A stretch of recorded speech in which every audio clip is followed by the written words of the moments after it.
Reserved forest कौन से होते हैं? जिनमें प्रोटेक्शन जो होती है वो सबसे ज्यादा मैक्सिमम होती है। ये क्वेश्चन पूछा गया एक बारी, फाइन। तो प्रिजर्व्ड फॉरेस्ट होते हैं जिनमें प्रोटेक्शन लेवल जो है वो मैक्सिमम होता है, followed by the protected and then by the unclassified. ठीक है, ठीक। और जो आपके अनक्लासिफाइड फॉरेस्ट होते हैं ना, ये वो वाले फॉरेस्ट होते हैं जो रिकॉर्डेड फॉरेस्ट तो है, रिकॉर्डेड फॉरेस्ट तो है, लेकिन ना ही रिजर्व्ड फॉरेस्ट में पड़ते हैं और ना ही प्रोटेक्टेड फॉरेस्ट में पड़ते हैं।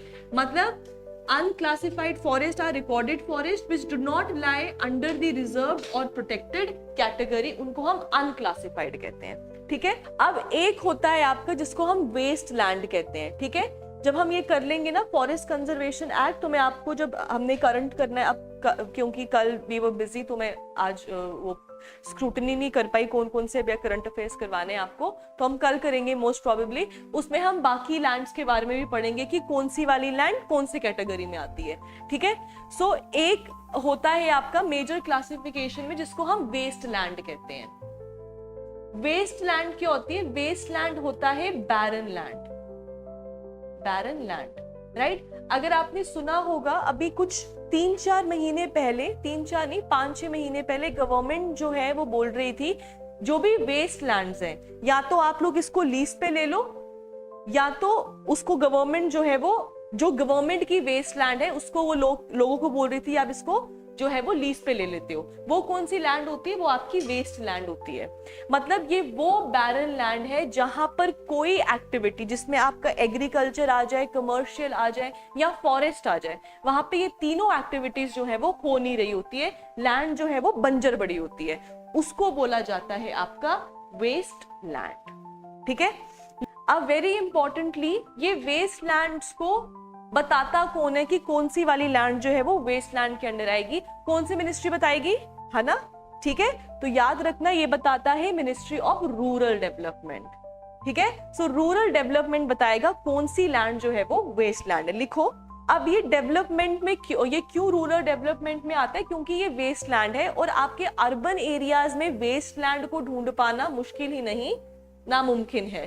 ठीक है, तो रूरल एरियाज जो होते हैं, अब देखो आज के टाइम पे कितनी ऐसी लैंड है, जम्मू में ही देख लो, जहां पे यूनिवर्सिटीज बन गई हैं, राइट। तो ऐसा नहीं है कि वहां पे कोई फसल लगती थी तो उसको बोला फसल गई तेल लेने, यहाँ यूनिवर्सिटी बना दो। नो, वो आपकी वेस्ट लैंड होती है कि वो पड़ी हुई है और वहां पे कोई भी कमर्शियल एक्टिविटी, एग्रीकल्चर एक्टिविटी नहीं हो रही है, इसलिए उस लैंड को लिया जाता है। ठीक है, हो सकता है कि डोमेस्टिक पर्पसेस के लिए लोग एक आदि कोई किचन गार्डन वगैरह अपना बनाया हो, बट एज ए कोई एग्रीकल्चरल लैंड वो नहीं होती है, उसको वेस्ट लैंड जो है वो लिया जाता है।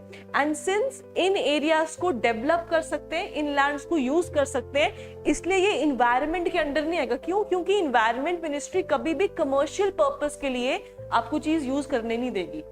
99%, 1% हो सकता है कि किसी बेटरमेंट के लिए अर्बन फार्मिंग को प्रमोट करना है, हाइड्रोपोनिक्स, एक्वापोनिक्स, वर्टिकल फार्मिंग, तो वो बोलते, वरना किसी कमर्शियल पर्पस के लिए लैंड नहीं दी जाती अंडर द मिनिस्ट्री, इसलिए ये रूरल डेवलपमेंट के अंडर आता है। फाइन, अब नेक्स्ट हेडिंग डालो, फॉरेस्ट कंजर्वेशन एक्ट।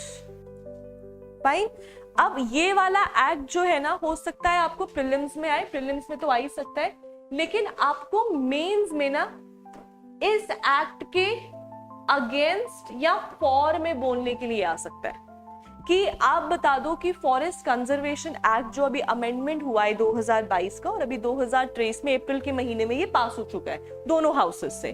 ठीक है, तो आपको पूछ सकते हैं कि बताओ इसमें कौन कौन से पॉइंटर्स हैं जो आपको लगता है can be a threat to the environment. Why? क्योंकि जो ऑपोजिशन है ना, उसने बहुत ज्यादा जो है इसके खिलाफ आवाज उठाई है। ठीक है, और इसके कुछ ऐसे प्रोविजंस हैं जो एक्चुअली में थोड़े से डाइसी हैं। ठीक है, लिखो इसमें, इट कंटेन्स, पहले 1980 करेंगे, फिर 2022 के चेंजेस करेंगे, और अब वो बिल नहीं है, अब वो एक्ट बन चुका है।